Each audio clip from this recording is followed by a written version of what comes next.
Excellence, M. Mohamed Ould Cheikh El Ghazouani, président de la République islamique sœur de Mauritanie, président en exercice de l'Union africaine, chers frères, Excellence, Monsieur le chef d'État, chers frères Kagame et Tebboune, Mesdames, Messieurs les chefs de délégation, Monsieur le Premier ministre, Monsieur le Président de la Commission de l'Union africaine, Mesdames, Messieurs les ministres, distingués invités en vos rangs, grades et qualités.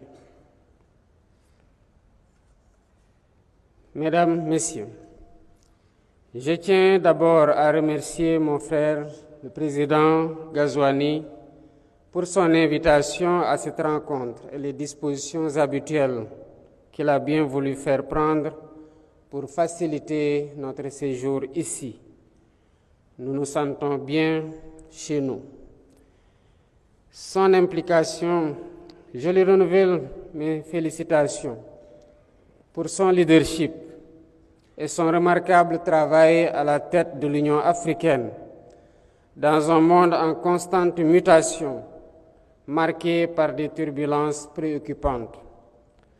Notre rencontre de ce matin est la parfaite illustration de son implication personnelle face aux défis du continent.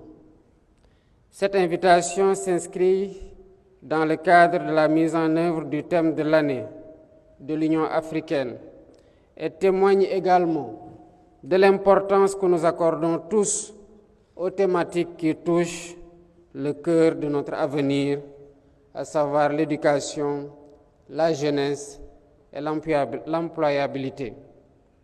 Elle traduit notre engagement commun à façonner une Afrique résiliente, dynamique et prospère. Nos jeunes, qui représentent plus de 60% de notre population, ne sont pas seulement l'avenir de notre continent, ils sont notre présent. Leur éducation, leur formation et leur intégration économique doivent être nos priorités absolues. Je salue à ce propos les efforts de l'Union africaine, dont ceux du comité des 10 chefs d'État et de gouvernement, et du président de la Commission, le frère Moussa Faki Mohamed, avec ses équipes, pour promouvoir l'éducation, la science et la technologie, en vue d'atteindre les objectifs de développement durable et d'accélérer la mise en œuvre de l'agenda 2063. Excellences, Mesdames et Messieurs, nous mobiliser pour l'éducation, c'est investir pour l'éveil des consciences, la formation aux compétences et le progrès. C'est également contribuer à forger la capacité de discernement qui rend moins vulnérable à la manipulation et aux influences. C'est ériger le savoir-faire et le savoir-être en rempart contre l'ignorance et l'obscurantisme. C'est par ailleurs assurer la qualité des ressources humaines capables d'assurer un développement économique et social endogène. Au Sénégal, nous avons fait le choix d'investir massivement dans une éducation inclusive et de qualité. Et cela passe, entre autres, par l'affectation de beaucoup de ressources de nos budgets et des partenaires. Cela passe par l'accès à tous à une éducation de qualité, en particulier pour les jeunes filles et les communautés rurales, afin de briser les cycles de pauvreté.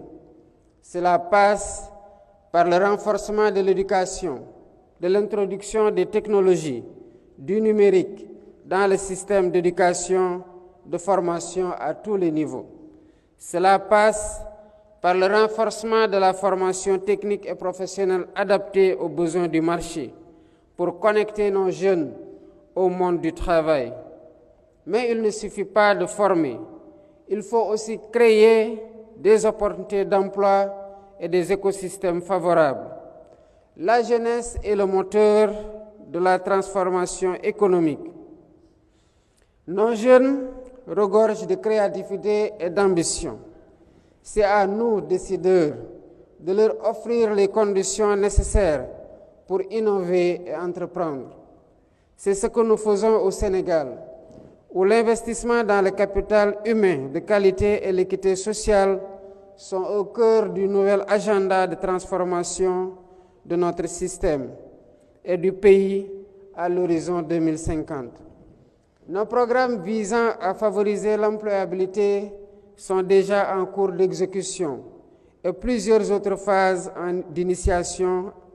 Il s'agit notamment de l'accompagnement des startups dans le secteur clé de l'économie numérique et de l'économie verte, des partenariats publics-privés pour encourager les entreprises à recruter et à former les jeunes, des projets structurants comme les pôles industriels, les hubs d'innovation qui génèrent des emplois à forte valeur ajoutée.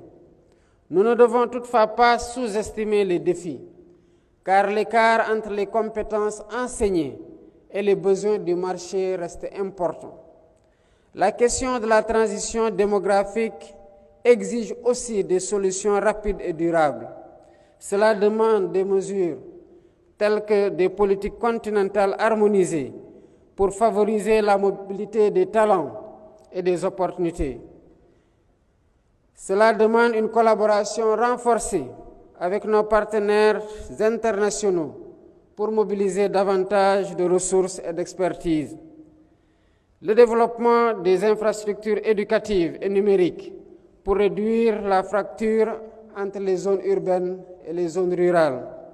Excellences, Mesdames et Messieurs, le succès de notre continent repose sur notre capacité à offrir à nos jeunes les moyens de réaliser leurs rêves. Unissons donc nos forces en vue de bâtir une économie africaine capable de retenir nos talents et de répondre aux aspirations de notre jeunesse. Ensemble, faisons de cette conférence un tournant important pour l'avenir de notre jeunesse et de l'Afrique. Travaillons main dans la main pour bâtir un continent où chaque jeune, où qu'il se trouve, pourra s'épanouir et contribuer au développement de notre continent. Je vous remercie de votre aimable attention.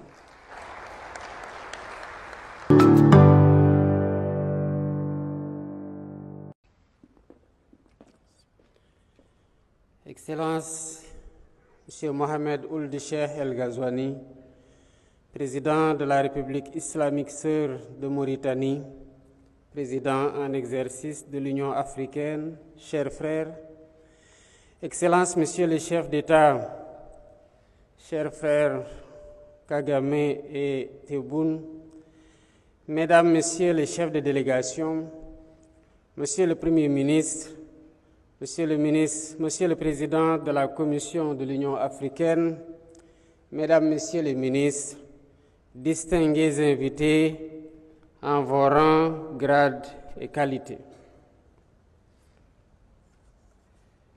Mesdames, Messieurs, je tiens d'abord à remercier mon frère, le président Ghazouani, pour son invitation à cette rencontre et les dispositions habituelles qu'il a bien voulu faire prendre